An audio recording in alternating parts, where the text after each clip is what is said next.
had ceased to exist.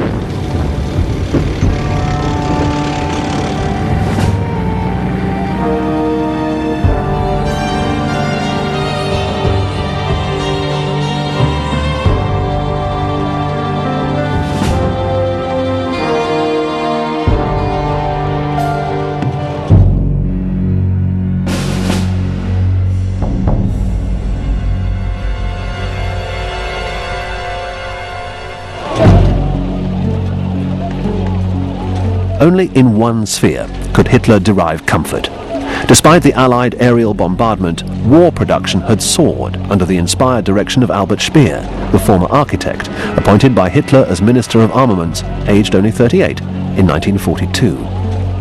Appreciating the threat posed by the steadily growing weight of the Allied bombing offensive against the heavy industry of the Reich, he set about dispersing what he could, chiefly the light industries engaged in the production of components and electronics, around the countryside, where area bombing was ineffectual. The heavy industries based on the Ruhr Valley had indeed suffered heavily from the bombing, but alternative factories for the prefabrication of major assemblies for aircraft, submarines and fighting vehicles, many of them deeply buried underground in caves, came online in 1943.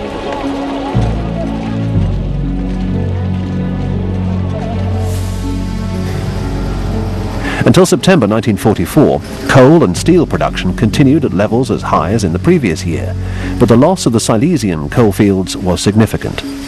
In the first 3 months of 1944, over 71 million tons of coal were mined in Germany, but in the last quarter of the year, the figure had fallen to less than 50 million. Despite the bombing, the foundries and forges of the Ruhr continued to produce quantities of the drop forgings and castings that could only be produced there. The Allied planners were slow to realize that the highly developed German rail and canal system, still reasonably intact and run with customary efficiency, was the key to continued German production and distribution.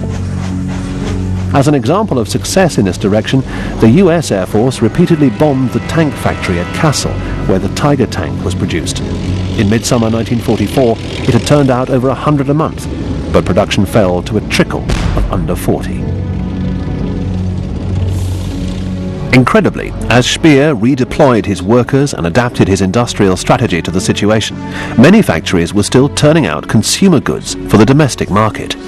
The Nazi Party organization used propaganda freely to convince the German people and the neutrals that life was going on perfectly normally within the Reich. As the war drew into its final year, the aim was to unite the masses and create a national spirit of resistance to the Allies once they had set foot on the sacred soil of the fatherland.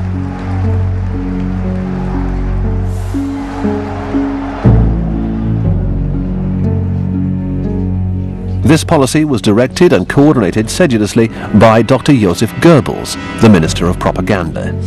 Whereas the German people had previously been taught from childhood that the German army was the German people under arms, they now had to realize, in Goebbels' words, that the German people under arms has become the German army.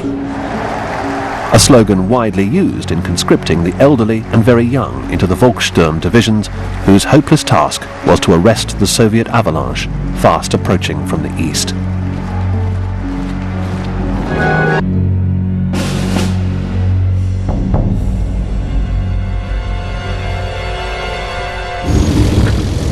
For the final battles, to expel the Germans from the Balkans.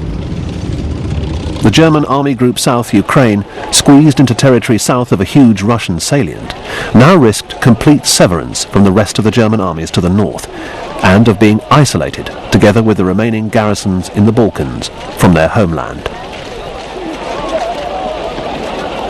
Hitler delayed in ordering a withdrawal until it was almost too late. As it was, the Russian offensive, beginning on the 20th of August 1944, swept like an avalanche against Army Group South Ukraine.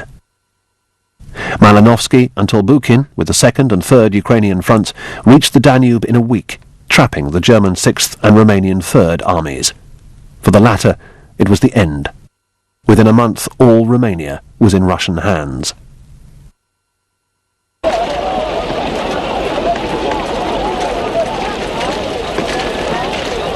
The next German ally to defect was Bulgaria. As the Russian Third Ukrainian Front crossed the Danube, heading south from Constanța on the 28th of August, the Bulgarian government decided to follow the Romanian example, declaring war on Germany on the 4th of September. Both countries now passed firmly into the Russian orbit, where they were to remain with Hungary for over 40 years.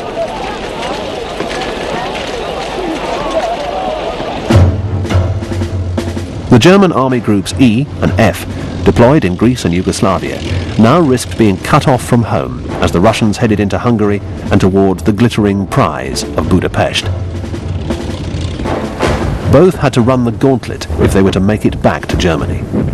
Their painful march to temporary safety was harried all the way through Greece, Albania and Yugoslavia by partisans, now well supplied with arms and equipment, largely through the good offices of the SOE and the British military mission.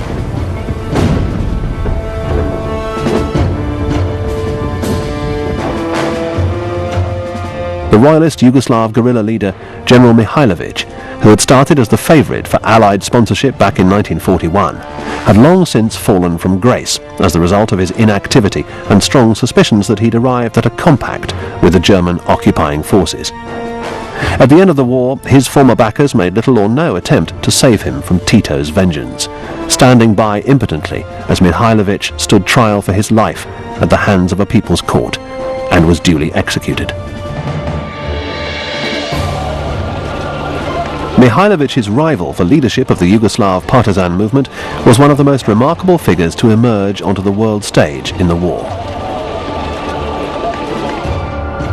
Josip Broz, born in 1892 into a poor Croatian family, abandoned the Catholicism of his childhood for communism at an early age.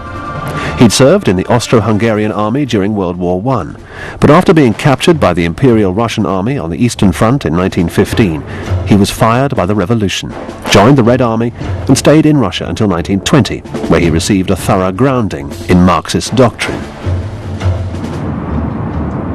Such was his talent that he spent the interwar years as a faithful agent of Moscow. Broz was now known universally by his nickname, Tito. When the Germans invaded Yugoslavia in 1941, he was living in Zagreb and immediately complied with party instructions to resist the invader once these had been approved. As he took to the hills to create a partisan army owing allegiance to Moscow, so did Mihailović, whose loyalties lay with his exiled king. His partisans were known as Chetniks, and initially it seemed that they were operating effectively against the Germans and their allies. The two partisan leaders met in September 1941 and again in the following month, but it was immediately apparent that their respective agendas were mutually hostile. Soon their activities were known to the Allies, and British officers were inserted into Yugoslavia in order to contact the partisans and coordinate their activities.